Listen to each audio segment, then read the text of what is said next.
ଷାଠିଏ ବର୍ଷରୁ ଅଧିକ ବିଧବାମାନଙ୍କୁ ମିଳିବ ନୂଆ ଭତ୍ତା ରାଶି। ଆଉ ଯେଉଁମାନେ 60 ବର୍ଷରୁ ବୃଦ୍ଧାମାନଙ୍କୁ ମଧ୍ୟ ବର୍ତ୍ତମାନ ମିଳିବାକୁ ଯାଉଛି 3000 ଟଙ୍କା ଭତ୍ତା ରାଶି। ତା ସହିତ ଦିବ୍ୟାଙ୍ଗମାନଙ୍କୁ ମଧ୍ୟ ମିଳିବାକୁ ଯାଉଛି ଏହି ଭତ୍ତା ଟଙ୍କା। ତେବେ କେବେ ମିଳିବ ଏସବୁ ସମ୍ପର୍କରେ ଅପଡେଟ୍ ଜାଣିବା ପାଇଁ ଆପଣମାନେ ଆମ ସହିତ ଏମିତି ହିଁ ଶେଷ ପର୍ଯ୍ୟନ୍ତ ଯୋଡ଼ି ହୋଇ ରୁହନ୍ତୁ। ଚ୍ୟାନେଲକୁ ନୂଆ କରି ଆସିଥିଲେ ଏବେ ହିଁ ସବସ୍କ୍ରାଇବ୍ କରି ବେଲ୍ ଆଇକନ୍କୁ ଦବାଇ ରଖନ୍ତୁ। ତେବେ ଦର୍ଶକ ବନ୍ଧୁ, ସବୁ ଅପେକ୍ଷାର ଅନ୍ତ ହେବାକୁ ଯାଉଛି। ଏଥର ବୃଦ୍ଧ, ବିଧବା ଏବଂ ଦିବ୍ୟାଙ୍ଗମାନେ ପାଇବେ 3000 ଟଙ୍କା ଭତ୍ତା ରାଶି।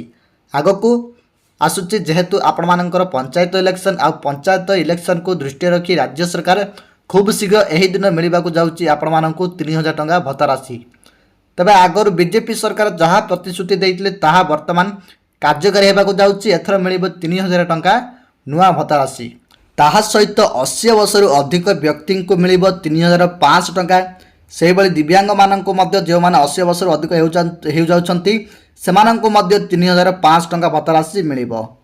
କିଛି ଜଣଙ୍କୁ ତ ମିଳିସାରିଛି, ବହୁତ ଜଣଙ୍କୁ ମିଳିସାରିଛି, ଆଉ କିଛି ଜଣ ବାକି ରହିଯାଇଛନ୍ତି।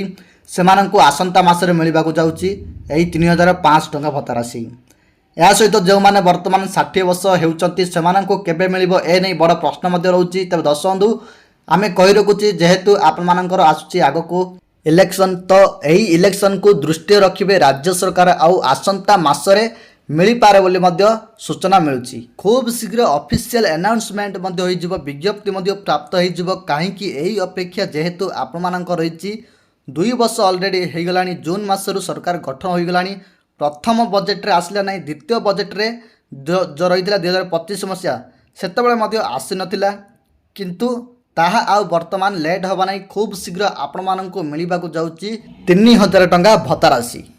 ତେବେ ଦର୍ଶକ ବନ୍ଧୁ, ଯଦି ଭିଡ଼ିଓଟି ଇନଫର୍ମେଟିଭ୍ ହୋଇଥାଏ ତାହେଲେ ଅଧିକରୁ ଅଧିକ ଲୋକମାନଙ୍କୁ ସେୟାର କରନ୍ତୁ।